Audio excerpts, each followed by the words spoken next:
राजस्थान सरकार के उप मुख्यमंत्री डॉक्टर प्रेमचंद बैरवा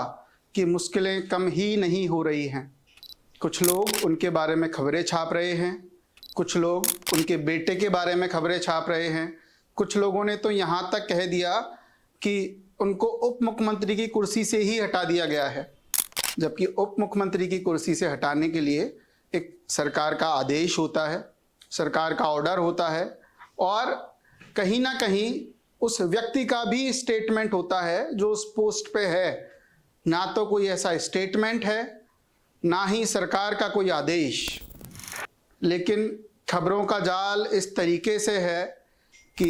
लोग उनके बारे में पता नहीं क्या क्या बातें किए जा रहे हैं। क्या सच है क्या झूठ, ये तो आप खुद तय करें, या उस न्यूज़पेपर का जो फैक्ट चेक यूनिट है वो खुद तय करे कि क्या सच है, उनके बारे में क्या खबरें हैं।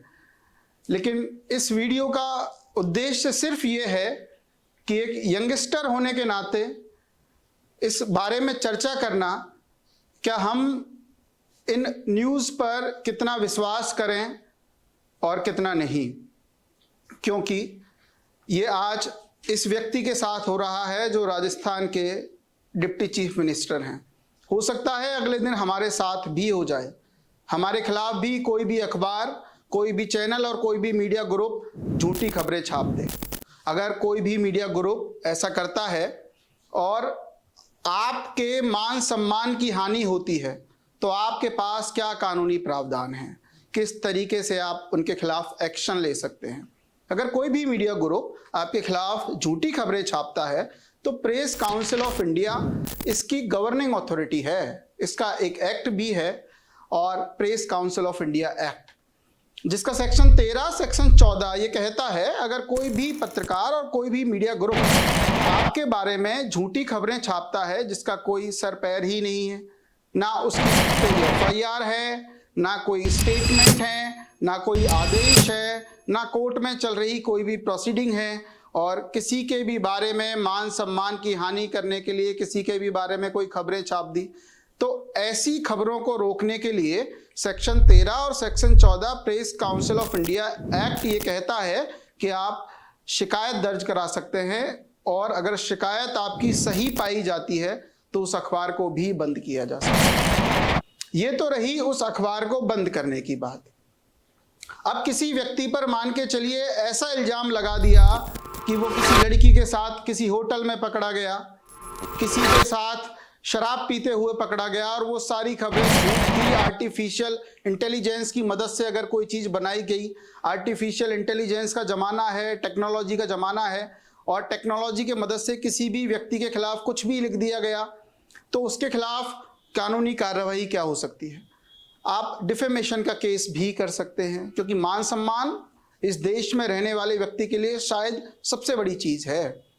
इसके अलावा भारतीय न्याय संहिता जो कि नया कानून है 1 जुलाई से लागू भी हुआ है, उसमें भी काफ़ी प्रावधान ऐसे हैं कि अगर आपके खिलाफ कोई भी किसी भी तरीके से फॉर्जरी कमिट करता है, फ्रॉड करता है, न्यूज़ पब्लिश कर सकता है, या किसी भी तरीके से कोई कंटेंट लिखता है, तो उसके बारे में भी कानूनी कार्रवाई हो सकती है।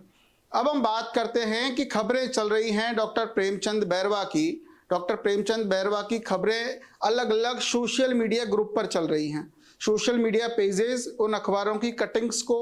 प्रचार प्रसार कर रहे हैं। तो क्या सोशल मीडिया पेजेस के खिलाफ भी कार्रवाई की जा सकती है?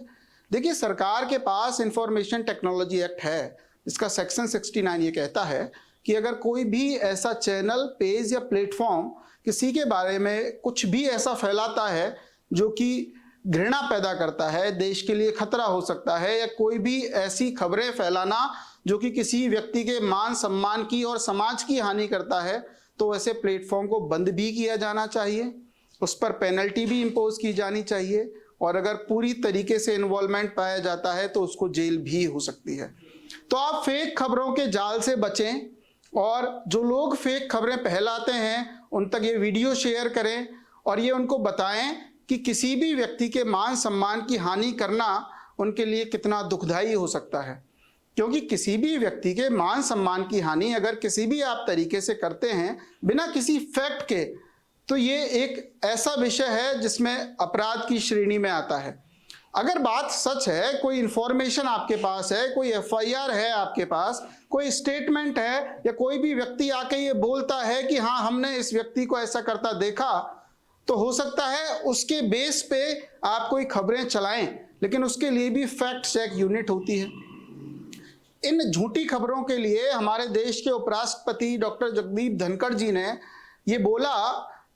कि अब इन प्रेस वालों के लिए ही बोला, नेशनल प्रेस डे पर वो थे, तब प्रेस काउंसिल के कुछ लोग को वो एड्रेस कर रहे थे, तो उन्होंने कहा कि ये अब दांत दिखाने का समय नहीं है।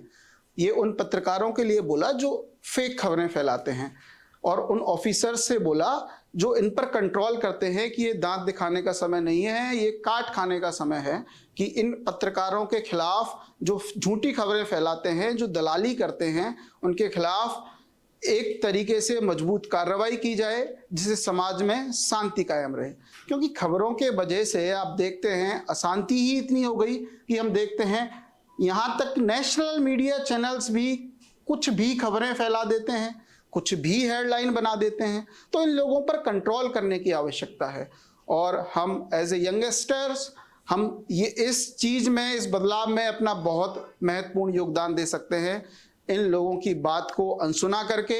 और इन लोगों को ये बता के कि आपकी भी लाइबिलिटीज हैं, आपकी भी जिम्मेदारियां हैं, आप लोकतंत्र के चौथे स्तंभ इस तरीके से ही नहीं बन गए हैं। अगर आप चौथे स्तंभ हैं तो आपके अधिकार भी हैं, तो आपके कर्तव्य भी हैं। Thank you so much.